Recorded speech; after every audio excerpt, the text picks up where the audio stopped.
Welcome to our Microsoft 365 webinar, How to Thrive in the New Digital Age. In this webinar, you'll get an overview of the Microsoft 365 digital workplace and why we're calling it the $1 million solution for a fraction of the cost. We will be recording this webinar and you will receive the link later so you can review any content that you would like to see again. My name is Jennifer Gogren, and I'm the marketing lead at centrexIT. Our two presenters today have an extensive amount of experience in the IT industry and are excited to share the capabilities of Microsoft 365 with you. Presenting first will be Nicholas Wenz, Virtual Chief Information Officer at centrexIT. Nick has spent the last 12 years in the MSP industry delivering IT strategy and solutions across nearly all market verticals, with a focus on regulated life sciences industry. In his spare time, he loves fast cars and driving the back roads. Be sure to ask him about that at the end. And presenting second today will be Daniel Amaro, Managing Partner at Klarinet Solutions. Dan has 22 years of experience in the IT industry with an emphasis on internal communication and collaboration systems. His focus is on collaboration technologies, including Microsoft Teams, SharePoint, and process automation. When he's not working, he loves building and flying model rockets with his kids and has recently taken up golf with his son. Well, I don't know about you guys, but I'm excited. Nick, would you like to kick it off for us? All right, yeah, so let's go ahead and jump into this. So today we'll be talking about the digital workplace and how Microsoft 365 enables that digital workplace. So on today's agenda, we'll be talking about today's biggest challenges, and then we'll step into the consolidated approach with Microsoft 365. We'll then unpack the security first methodology, and then we'll jump into the productivity and collaboration of the digital workplace. So let's go ahead and get started with this. And really, but before we unpack all that, here's what the result is going to be. We'll talk about reducing your IT costs, establishing peace of mind security, and accelerating your collaboration in the digital age. And all of this comes neatly packaged in an all-inclusive software solution. So the challenge that we have in today's world, right, this new chapter of the digital age that we're all a part of, is how do we remain productive, maintain effective communications, and ensure the protection of the business in this new chapter of the digital age? Because this is an opportunity for us to reinvent ourselves. This is an opportunity for us to not just survive, but thrive in this new chapter of the digital age. So when we talk about, how to thrive, what even goes into this? Well, there are four key aspects of the business we need to focus on. Number one is people. Number two is devices. Number three is data. And number four is services. These are the four key business assets we are concerned with through the perspective of IT, right? And these four things will all relate back to productivity, communications, and protection. So as we start to unpack the digital workplace, there are two key concepts that we just need to understand about the digital workplace. There's the security side of the digital workplace and the collaboration side of the digital workplace. When you bring those two together effectively, that's how you create a digital workplace of the world that we're living in this age of, or in this chapter of the digital age. And I will be focusing on the security side of M365 in the digital workplace, and Dan will be discussing the collaboration aspect of the digital workplace. So let's jump into Microsoft 365 and the idea of consolidation. And real quick, let's just talk about consolidation. In today's world, there's so much going on. There's so much technology going in every different direction. And now that our people that we're working from home more than ever, right? Well, the idea is, how do we wrap our arms around that? How do we consolidate things to where it makes sense? Because right now there's a bunch of question marks. We have islands going everywhere, right? So Microsoft 365, the consolidated approach. And before we take this any further, first of all, what the heck even is Microsoft 365? And guys, it's nothing more than the natural evolution of Microsoft products and services, right? We've been using Microsoft in our businesses for the last 20, 30 years. And this is just the natural evolution of their products, right? And really what this is, started to move towards is the cloud solutions model, right? Cloud services. And so I'm sure we're all somewhat familiar with Office 365. And so Office 365 has created services, online services, cloud services, out of the Exchange email services, the Office productivity suite.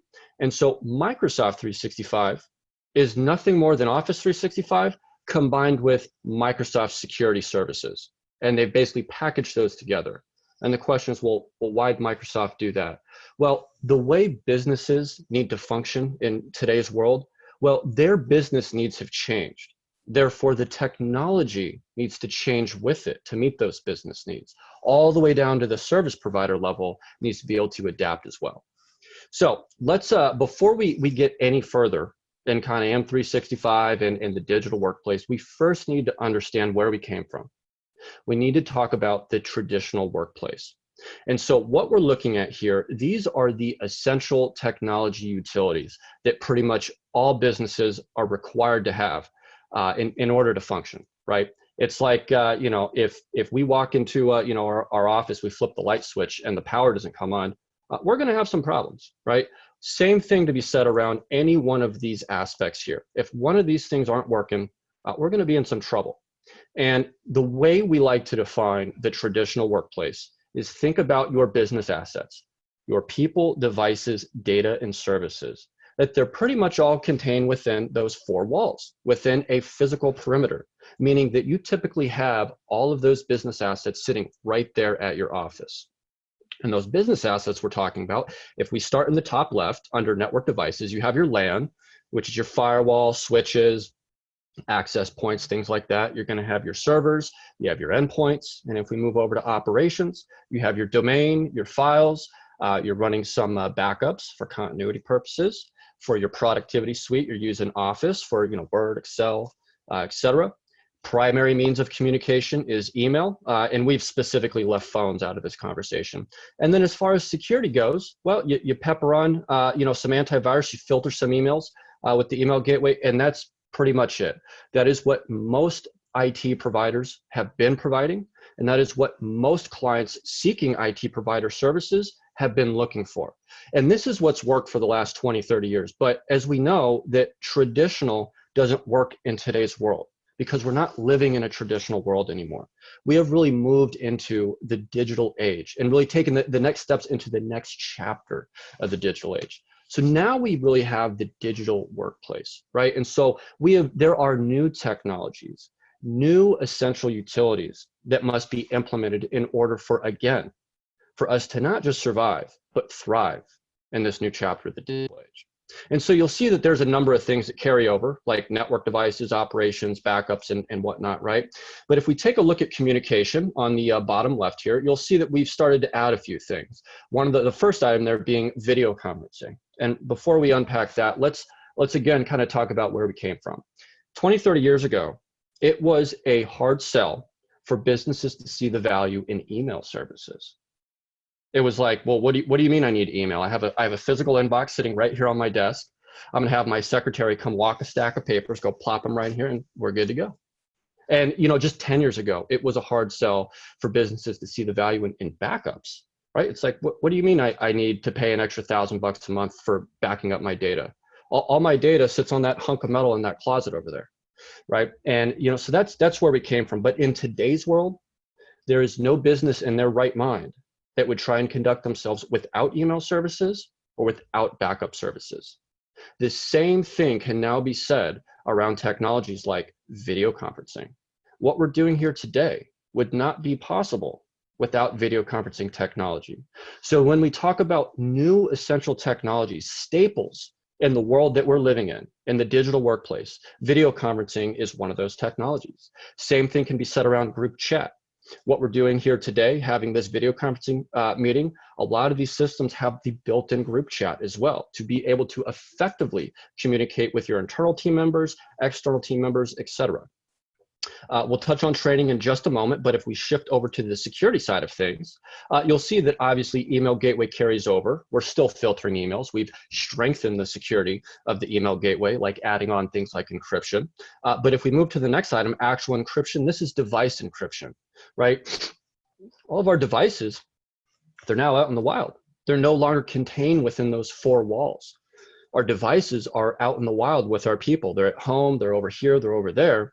So our business is now more exposed, more vulnerable to having one of those devices compromised. And it takes no more than 5 minutes.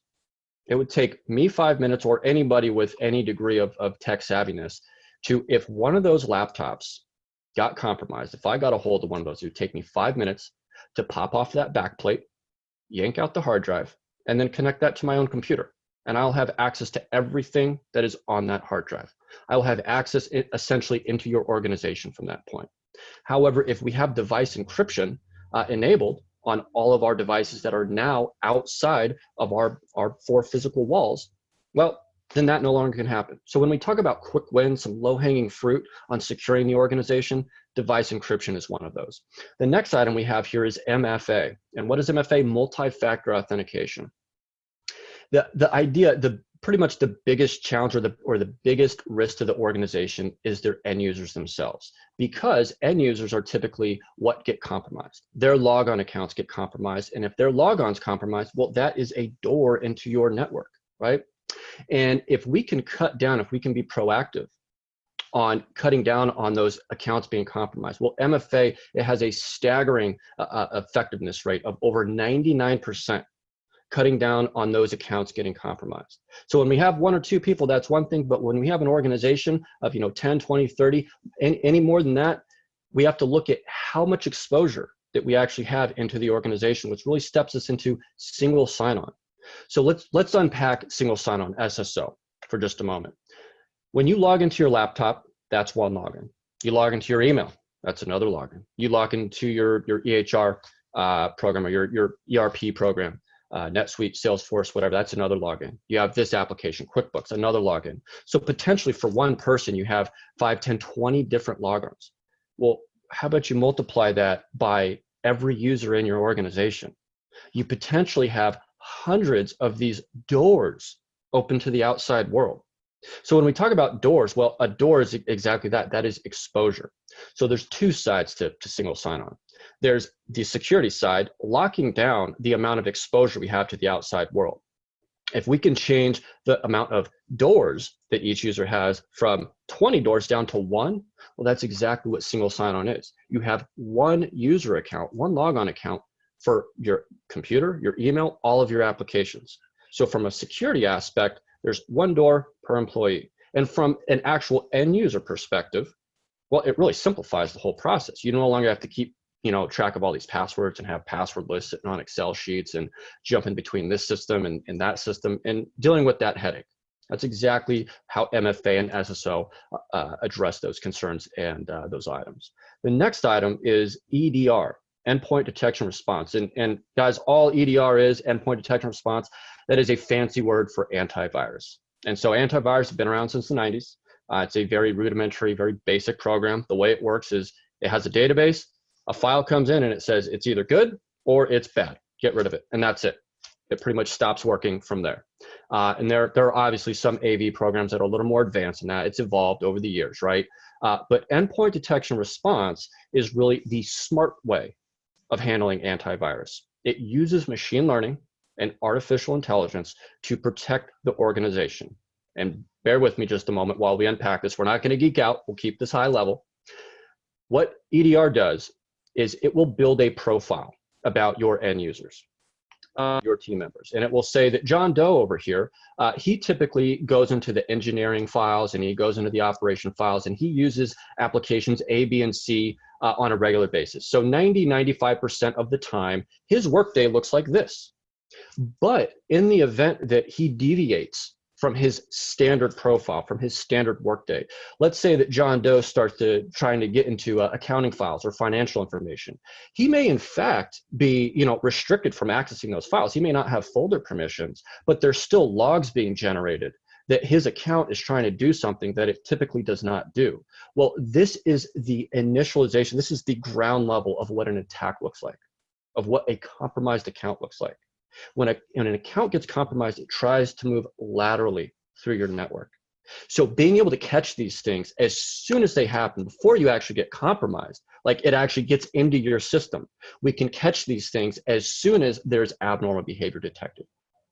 And so the last item that we have here is UEM. That stands for Unified Endpoint Management. Think of this as your asset inventory system. It is more important than ever that we actually have an inventory of all of our business assets, devices in this case.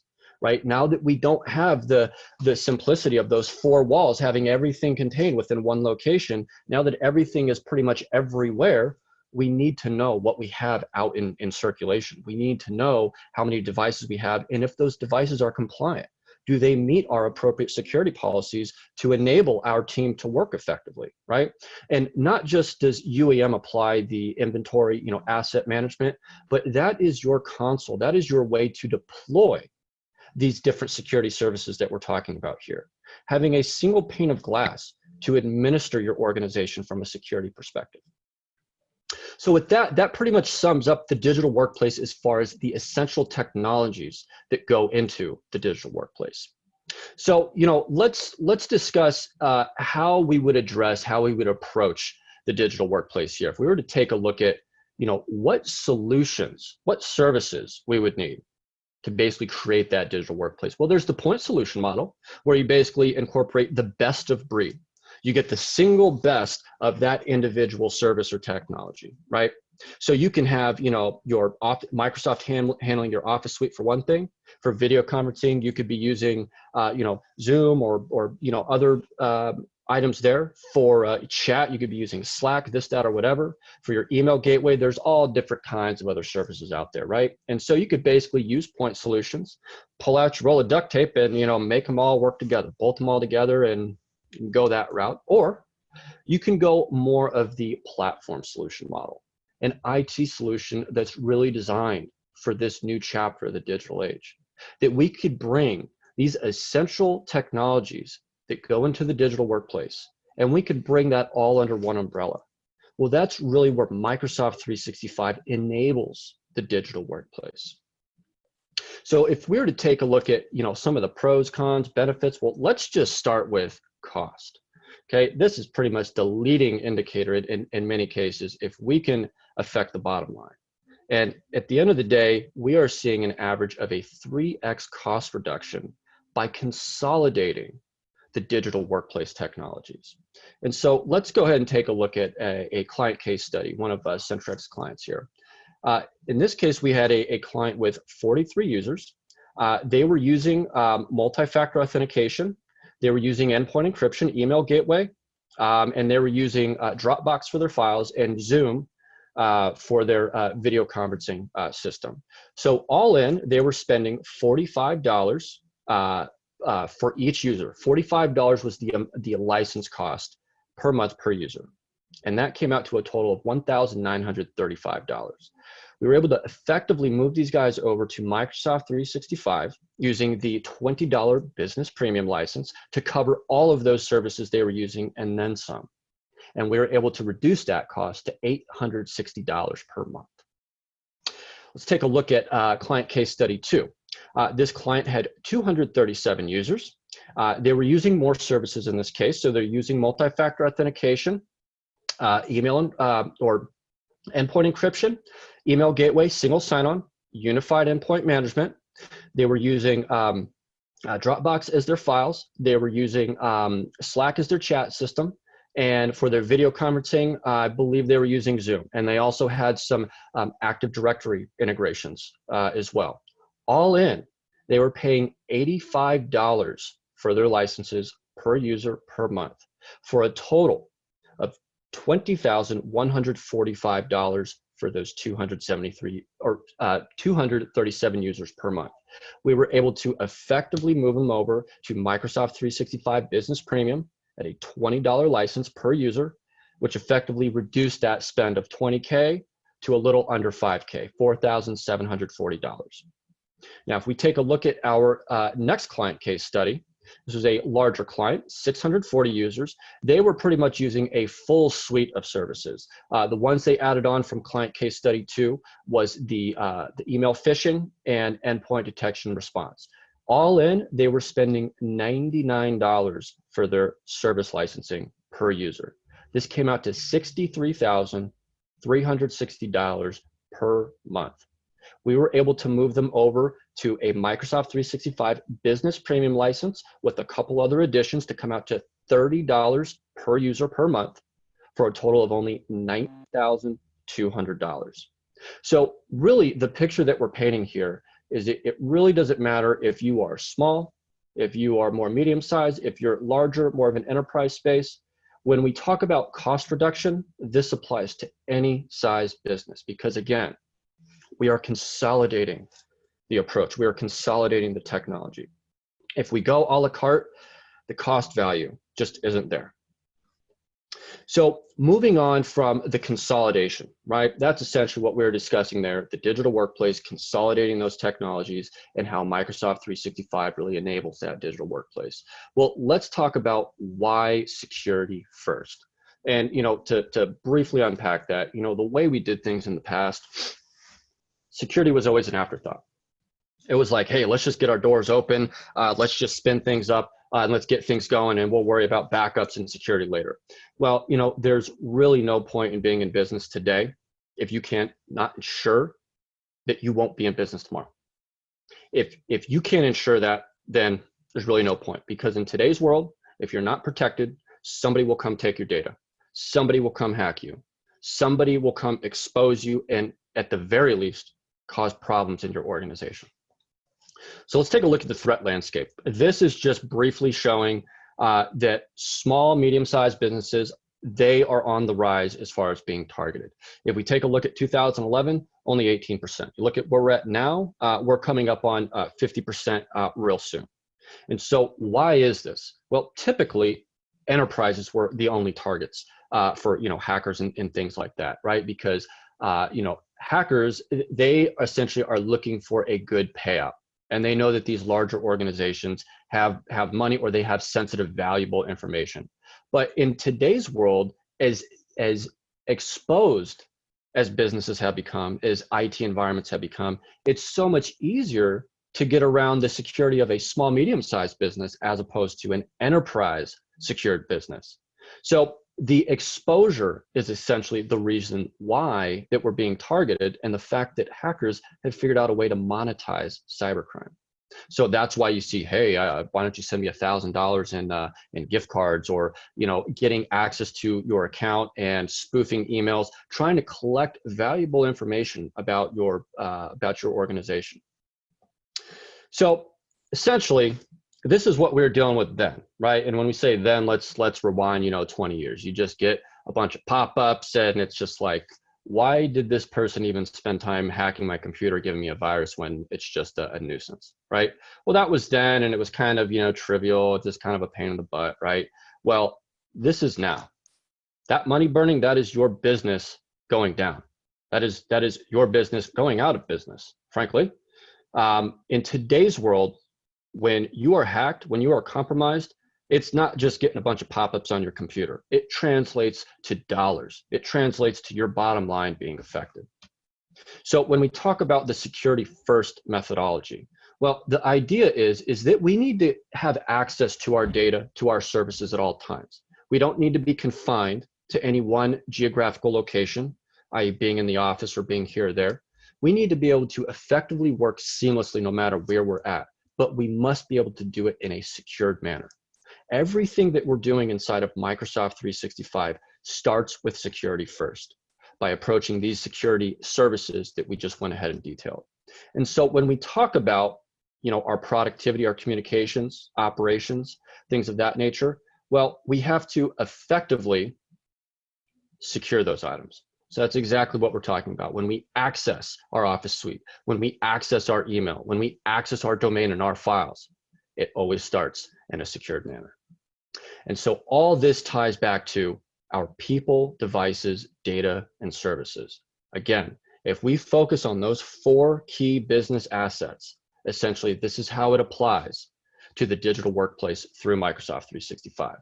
So when we talk about solving today's biggest challenge, remaining productive, maintaining effective communications, and ensuring the protection of the business in this new chapter of the digital age, Microsoft 365 enables the digital workplace. So with that, I will go ahead and hand this back over to Jen, and she will go ahead and introduce Dan. Thank you very much, Nick. Next, we will hear from Dan, and he's going to be giving us a live demo on productivity and collaboration for Microsoft 365. All right, Dan. Yeah, so Nick, that was an awesome presentation, by the way. I think it was a really good summary, and I think that it's cool to see everyone's in line here. So I do have one slide here, actually. I don't know if you want to, Nick's gonna be my Vanna. I don't know if younger people even get that reference anymore, but anyway, thanks Nick for doing that. So it's kind of the same thing, like how did we used to work? How did we used to collaborate? How did that actually happen? And we had things like water coolers, like actually like standing around a water cooler. We had these things like actual boxes of metal boxes that had files in them, and you would flip through these files and they're hopefully organized alphabetically or some way, shape, or form, right? We had these inboxes. Nick referenced that. I mean, I actually had a talk I did. I brought in a picture of this wooden inbox that we used to have. I used to have an inbox. Remember the multi-tier one? It's just insane. That stuff's gone. We had these walls. Nick talked about that. Everything was contained inside of these walls. And when we worked, you'd get up from your desk, you walk over, you knock on somebody's door, you talk to them, right? That's collaboration. The water cooler, the filing cabinet, the inboxes, the walls that were all containing people and the conversations that would happen. And then we had this thing, email, that came, right? And so Nick referenced that too. At a time, it was hard to even say and justify why you would even need email. And so now that's how it's become this idea that that's how we used to collaborate. And email is now becoming more synonymous with the filing cabinet and that wooden inbox and that water cooler. Now that's not to say that we don't have water coolers, we don't have filing cabinets, we don't have inboxes. Of course we still do in some cases, especially water coolers. Everyone's got to drink water, right? But at the same time, things are changing, things are shifting. And so what I'm going to do is I'm going to demo for you guys, go and share my screen here. I'll demo for you guys sort of this use case of how we actually collaborate. I think all of us have done it. And by the way, all of us are still doing this.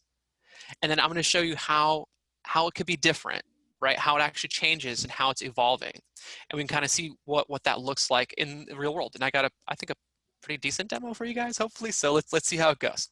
And by the way, when I actually said to these guys, like, we're going and coordinating all this stuff, and I said, hey, I'm gonna do a live demo. They're like, what? You're crazy, you're gonna do a live demo? I'm like, yeah, let's go for it.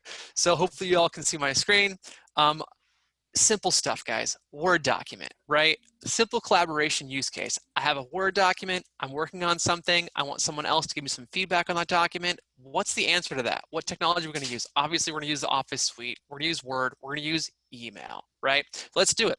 So we got this 555 Park West open house, free tacos, the first 15 attendees. I like this. There's some other stuff in here, right? Just an example of what we've got. So our typical Word document, right? I got that and I store it, of course, on my desktop. Why else wouldn't it go on my desktop? That's where all my stuff goes, right? So what I want to do is actually take that and email it to somebody. So it could be an Outlook client. In this case, it's obviously an Office 365, right? But it's in the browser, whatever. Bottom line is you create a message. You send it to the person you want it to go to. So we'll use this demo account here. We'll say, hey, review this document, right? And then I'll have a message on there, some long overblown email of, what's going on. And then what I got to do, of course, is attach that document. So I click on attach, I browse my computer, I look on my desktop, I find the document, open it, and then I send it, right? Okay, yeah, it's still loading, it's 2 megs, so it's still loading there, let that send. All right, who has not done that, right? Everybody's done that. Who hasn't done that in the last week? Everybody's done that in the last week. I'm pretty sure I've done that, right? Even with Jen, we did that, right? So that's a normal thing, right? And so what I've got on the other side over here is what did this guy get from Zach Blair, our demo account over here. Review this document, check it out. Here's the document. All right, cool. There's some interesting things that I'll point out here that are kind of already moving and evolving. We'll get there in just a sec. All right, but first of all, what I do is I click on it, open it, I download it, I do something with this document. So I download it, and then I say, okay, let's open this. Let's open it. Now I get to look at it. And I'm going to say, you know what, I'm now a different person. So imagine I'm like split personalities here. I got a document here. I'm going to edit this. I'm like, you know what, we don't want 15 attendees get tacos. We want 25. Everybody loves tacos. Well, now I got to save it. So I'm going to save this document. It saved it in the download folder when I downloaded it. I changed it. I'm saving it again. And then what I'm going to do is I'm going to respond to this guy. Hey, Zach, right on. You know what? But I have a new version of the document. So I'm going to open up, browse this computer. I'm going to go to my downloads folder. I'm going to find that document, which is named the same thing. If I'm smart or something, I'll actually name it something like version 2 or version Daniel or whatever. And then I'll say, hey, you know, made a change. You get the idea. Obviously, you'd have something a bit more substance, and then you send it. So now we've got 2 versions, same document. One lives on my computer. One lives on the desktop of somebody else. 2 versions live in email now. The whole string's building. Again, who has not done this? We've all done it, and we've even done it within the last week, last day, 2 days, right? Working with people that are outside your organization, this obviously is the only way, really not the only way, but it's the best way a lot of times to actually collaborate and use this technology to work together on a document. Let's take a look at this though. In Microsoft 365, as we're hammering on today, if I take a look at this document, here Daniel Amaro has responded to my email, and we're starting to see the string. So this is just gonna let you know, let me move Jen out of the way here. This is Zach, not Daniel, right? Zach received the email back, said, hey, made a change. If I open this document, I can see what's going on. Here's one thing that's kind of cool. Let's say you're going to use this same exact scenario. You're not going to change anything. No technology difference, same technology, same process, same everything. And you can already see some of the things I've mentioned that are the downfalls of this. We've now got different versions of the document. We've got this string of emails building in Outlook and that whole bit, which, by the way, Outlook is amazing. Word's amazing, right? When you think about it, it's great. But that's the downside. All right, well, let's take a look at this. This is actually a pro. If I'm using Microsoft 365, I'm going to open this document, and here it goes, and it loads. I don't have to download it. It just opens up. Here it is. I can download it if I want to, but I don't necessarily need to, right? I can take a look at it and review it. I can take a look at this. I can actually do some things. I can highlight, I can draw, I can erase, I can do all kinds of stuff. I can even edit the document here, right here in the browser, and send it back and reply, all within Outlook. That's already better than downloading the document, changing the document, re-uploading the document, sending the document again. It's actually going to save this version. Let's say, you know what? I agree with you. More tacos for everybody, right? And then send it back. It's actually changing that document and sending it back to Daniel from Zach, and it's doing it without having to download it or any of that nonsense, right? That's just straight with Microsoft 365 with Outlook in the browser. That's what it's doing. And here's this document now. Right, so no downloading, uploading. We're minimizing the versions of that document and the locations where it lives.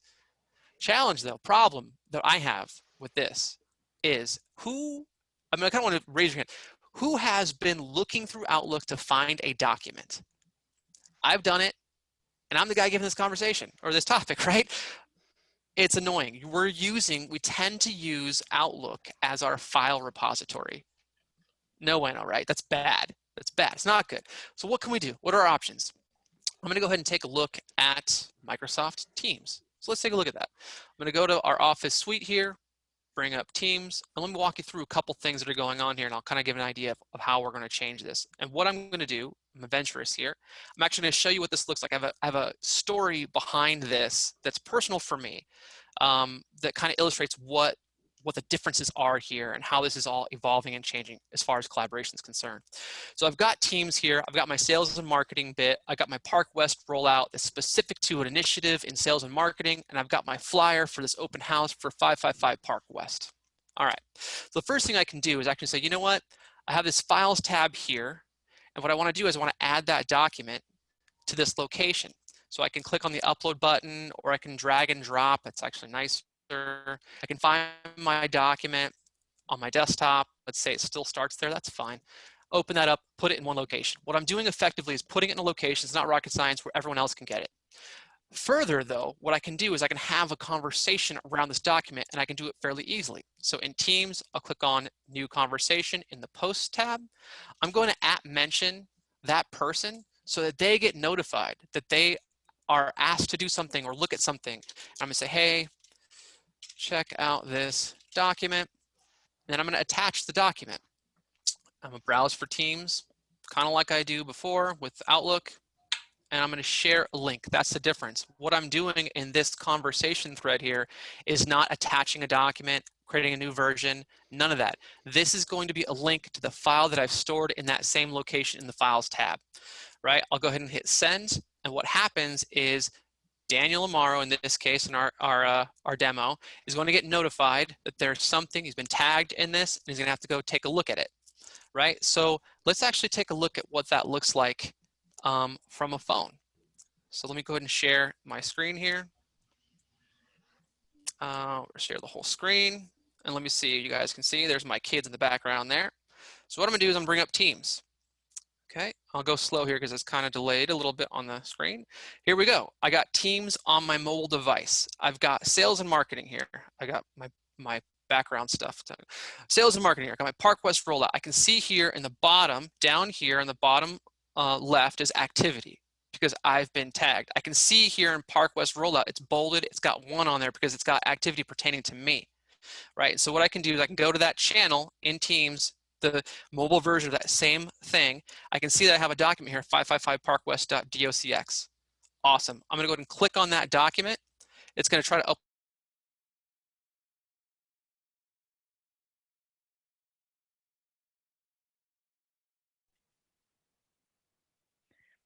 I think Daniel got frozen. Open that document. I'm back. Yeah, you're back. Okay. Awesome. It's just like, you know, hey, dude, it's COVID times. It's the excitement home. of a live demo. I do it. I tell people I do it on purpose. It just leaves you in suspense. So not true, but okay. So this is the version of the document that we saw. You saw what it looked like in Word, though, right? It looked all beautiful with the yellow and this and that and the imagery and everything else. So it's okay, right? In Teams, it's okay. It's not the greatest, but I have this little button in the bottom right. I'm going to click that. It's got the Word icon. And here, while this is loading, because it actually has to download it to my phone, I'm going to tell a story. I actually went to the dentist for my regular cleaning, regular checkup. But the difference between this trip to the dentist and other trips to the dentist is that I didn't have a car. So my wife's car was in the shop. She took my car, drop off the kids. Okay, well, you drop me off at the dentist. You take the kids, come back and get me. I'm sitting there at the dentist office after my cleaning is done, and I got a document from one of my colleagues. It was a sales document. And what we want for sales documents on a proposal is to go out as quickly as possible, right? It's called money, right? So that little image of that money burning, that's the kind of a picture I have in my mind when I'm not able to respond effectively and fast to people that are looking for my feedback to get things done, right? So I got this document, and I actually got it in Teams. My colleague tagged me just like I did in this demo. He had the attachment in the chat, the conversation. I opened the document. I did this. Check this out. This is what it looks like in the Word app on my phone. It's an Android phone. I'm not super fancy. I don't have anything crazy going on, but it looks fantastic on the phone. It's crazy. What's crazier is I can actually take this document and I can edit it. So same thing I did before where I said, you know what? We want 45 first attendees. Everybody loves tacos, right? Good to go. It looks pretty good.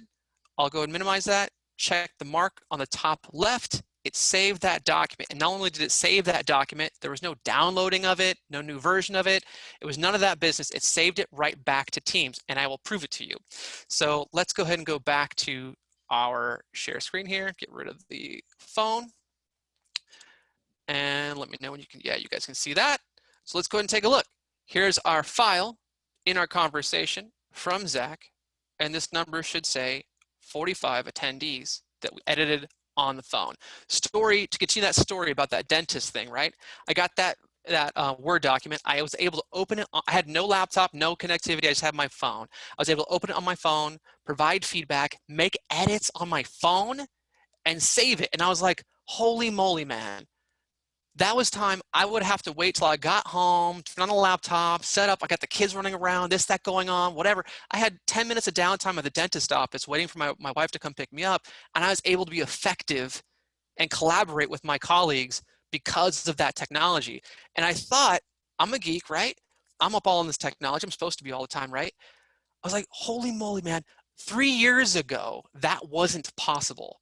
That's how nutty this stuff is. When you really sit back and think about this, the a ability for us to collaborate effectively wherever we're at, securely, to Nick's point, and do it in a way that's actually effective is mind-blowing when you really take a second, take a step back, and think about what we're able to do. So that is the demo, the live demo. So whew, I think we kind of got through it mostly unscathed, but that's the demo. Here's what we're looking at, guys, is the technology is evolving. The security is evolving. And if we're not evolving with it, we're losing things. Because I'll tell you one thing, is if you are not taking advantage of this technology, whatever that technology is, your competitors are, right? They are. And they're going to be more effective than you are, and they're going to be faster and quicker at doing things than you are. And I was thinking about this this morning. It was like, is my goal every day to just wipe everything, get everything done, and just get my whole desk clean? And I was thinking, you know what?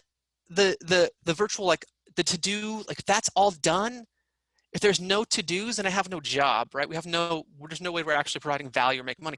It's the goal is not to clear the slate every single day or clear it for the whole week or say, it's Thursday, I'm done, got no more work. The goal is to actually do what you do well as quickly as possible, as comfortably as possible, as many times as you can. And that's how you make money. Honestly, that's how you become effective. That's how you provide value to your clients. So that's what we're looking for. How do we use the collaboration technology to do that? So with that, I'll hand it back over to Nick, and he can finish out the presentation. All right, awesome. That was great, Dan. Because at the end of the day, we do have to be efficient and effective at what we're doing. We got to work smarter, not harder, so to speak, right? So let me pull this back up here, and we will go ahead and close this out. All right. So yeah, again, thank you for that, Dan. So really wrapping this thing up here, when we take a look at the two key parts to a digital workplace, you have the security side of things and the collaboration. And again, the idea is to be able to securely access your data, securely use your services, right? It's one thing to be able to do everything that Dan did. It's another thing to be doing that in a non-secured manner that could be potentially exposing your business, because that's the reality that we're living in. We need to be able to be agile, to be able to work really wherever, that we can't be geographically consolidated to a single location. We need to be able to access and work with our data no matter where we are on whatever device that we're using, but it must be done in a secured manner. So that's really how security and collaboration really fit into that digital workplace. So when we talk about thriving in the new digital age, well, again, the items that we must focus on is our people, devices, data, and services, right? Again, it used to be that these four things were contained within four walls. Now, these four key business assets are more decentralized than ever. So when we bring all these business assets and when we can secure these into one neatly packaged, all-inclusive software solution, that's what's really going to support the digital workplace as part of this digital age, right? That's really where Microsoft 365 enables the digital workplace. So guys, with that, my name is Nicholas Wenz, Virtual CIO at Centrex, and Daniel as well, Managing Partner at Klarinet. Guys, I really thank you for showing up and attending today. And Jen, I'll hand this back over to you for any closing comments. Yeah, thank you so much, Nick. We have a couple of questions that have come in the chat. And if you have a question, please go ahead and enter into the chat so that we can share it with the group. The first one I have is for Dan. I'm on Microsoft 365 now, but we haven't adopted Teams yet. Can't I just turn it on and start using it? Oh man, I had this conversation right before this webinar actually with another client. It's not if you build it, they will come. That's not the case. We strongly believe that there needs to be some structure built around it with some governance in order to get for sure what we're talking about here, which is the security aspect of it, the quote unquote control, if you will. Control sounds like a bad word, but the control. But better yet, most importantly, or just as important, I should say, is to be effective with it. You got to have a more structure around it. You can't just turn it on. It's got to be something that's thought out a bit more. Yeah, to be successful. It's not build it, they will come. That doesn't exist. And to kind of echo that there, I mean, yeah, you could turn it on and fumble through it, but you can also design it for what your intended business outcome is. You can actually use this technology as leverage it as a business asset. So. Yeah, we gotta. I say this example sometimes. We have a client. It's got not to. It just is what it is. They have 1,200 or so users. They have 1,200 teams in Teams. They have 600 teams that have one person in them. So that's not exactly a good thing. We don't want that. Let's avoid it. All right, awesome. The second question is, does Microsoft Teams have web meetings, and how does it compare to Zoom or GTM? GoToMeeting. Okay, yeah. So, hey, so guess what, guys? This webinar is on Zoom. Right? MS Teams does have web meetings. It's got a couple things going on. It's got, it has virtual meetings, like where we can actually meet within team. It works super well for internal meetings, even meetings with external folks. We were actually, Klarinet was a Zoom shop for a long time. We were a GoToMeeting shop before that, right? And then we moved to Teams. We're like, well, we got to like eat our own dog food here. That's what we say in the industry, right?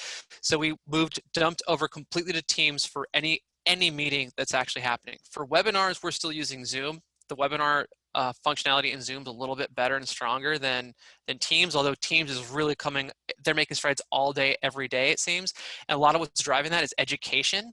So like the together mode in Teams, where you can stack everybody up in their own, like look like a classroom, which is super cool, by the way. That's in Teams. Breakout rooms are there, which is a key feature for like seminars and conferences and everything else. That's coming in Teams this next month in October. So they're constantly making strides. And you can see what happened a bit. Teams was directly pitted against Slack when they first founded or kind of got Teams going. And they brought in the whole Skype functionality.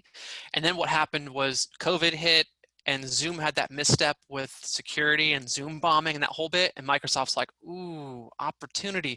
And it seems like Teams has been directly slated to go after Zoom. Right, so it compares directly to Zoom, what Zoom's able to do, and GoToMeeting, especially for internal meetings. For external things, it's actually made big strides in that too. So I can see it.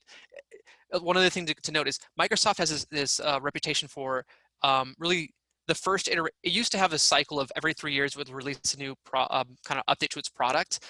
The first iteration of the product was garbage. The second iteration was okay. The third iteration was basically on par to whatever was in the industry that they were going after, and the fourth one just crushed it. Their entire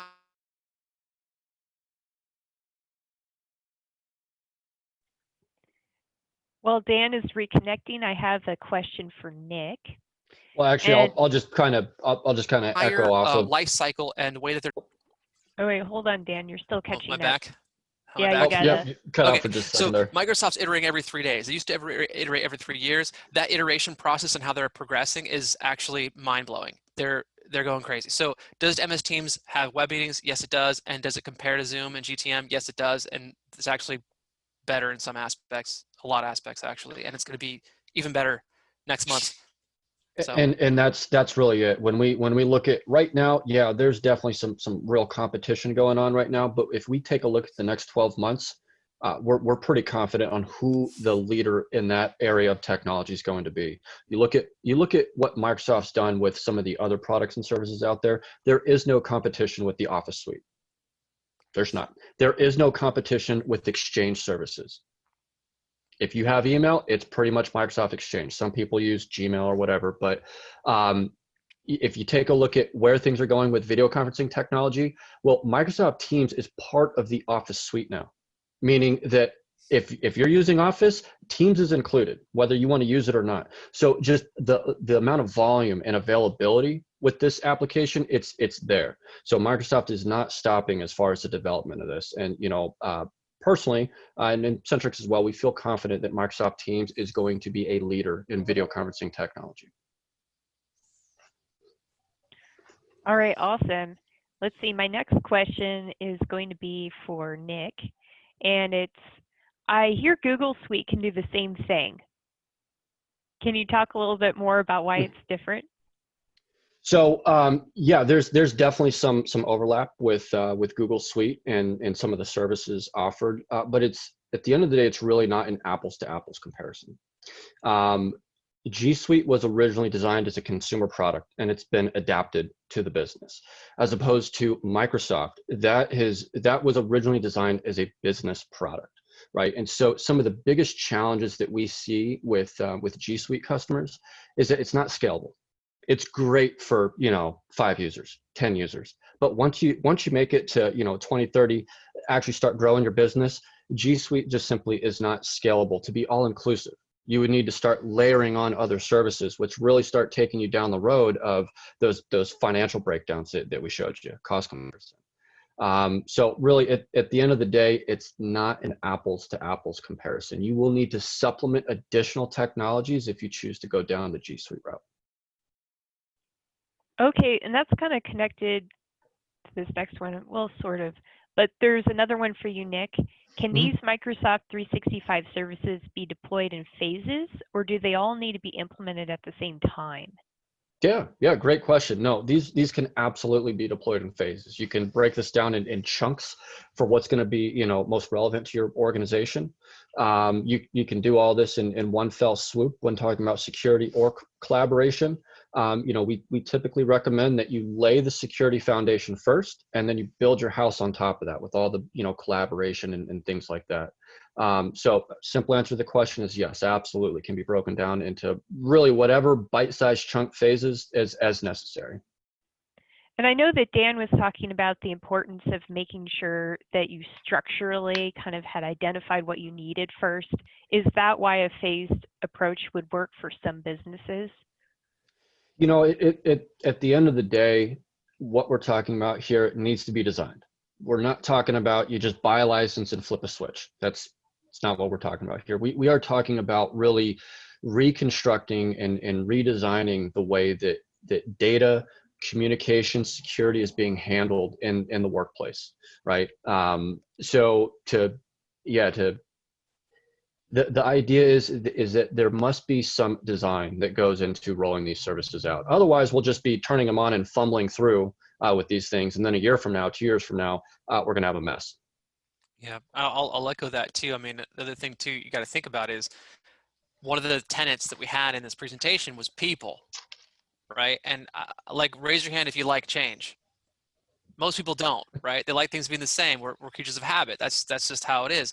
And so phasing through these things makes sense from that security standpoint, because some of the security things are going to seem painful at first, like MFA as an example, but once you get used to it, it's like it makes complete sense. And by the way, MFA is like the #1 thing you can do to in my book, the first easiest thing you can do to protect yourself from phishing and everything else. You have to have it on. Just do it. But yeah, phasing it through, you're looking at changing people's behavior and habits, and it takes time. And that is, I'll echo that as well. That is one thing that I would say generally needs to be accepted. That there will be some discomfort. There will be change required. That we are at a position in today's world to reinvent ourselves to whatever degree that means to your business, right? But change is part of it, because we're talking about growing things, doing things better, more efficient, more effective. So that means we are going to have to change the way we've been doing things traditionally. And the kind of traditional way of doing things, we've been doing it that way for quite some time. So, it may be a bit uncomfortable, for the first, month or two. But once that becomes accepted as part of the culture, that we understand why we're doing these things, it all makes sense and everything will start to fall into place. All right, looks like I have one more question, and this one is for Dan. What kind of integrations are there with Microsoft 365? Okay, so there's a couple different aspects of that. It's interesting. So there's two things that come to mind right away when I'm thinking about integration in Microsoft 365. #1 is through automation, right? So the Power Platform, as in Power Automate, has the ability to connect, and even Power Apps has the ability to connect with different data sources and do different things. It costs a little bit of money if you're doing automation. So two aspects: automation, collaboration. Automation, you have premium connectors in Power Automate that would connect to QuickBooks or I don't know, even Trello or Smartsheet or something else that's that one point solution, and you can do something in Microsoft 365 based off what happened in Asana, right, for project management, and do something in Teams, right? So have something happen. That's one thing. That's integration number one. Integration number two from a collaboration standpoint is Teams. So in Teams, you're able to add in these apps into Teams, and have even that, so that example we have with the file storage where we put the file in Teams and the conversation lives with the file and everything's all kind of there together. Well, that file storage could be in Google Drive, right? Or it could be in Box, or it could be in Dropbox, right? So the integration with Teams, Microsoft, historically speaking, has kind of had that approach where it's like, it's either Microsoft or nothing. Get out, right? And that has changed because they've had to change. They're really pretty strong in the integration elements with Microsoft 365 in terms of the collaboration and the automation piece. They're playing very well with others in that sandbox. So it's pretty decent. It's decent, I'd say. It's not perfect, but it's pretty good. All right, excellent. I think that is all of our questions for today. Thank you so much, Dan and Nick, for joining us and getting us all excited and educated about Microsoft 365. Glad to be here. Yeah, And to all of our attendees, thank you for attending today. If you would like to ask any questions to Dan or Nick, please go ahead and contact them with these emails, or you can always reach out to myself or directly through our website as well. Any other closing comments from Nick or Dan? Excellent. All good on my end. Yeah, thank you, Jennifer. Yep, thank you, everyone. Have a wonderful rest of your day. All right. All right. Thanks, everyone.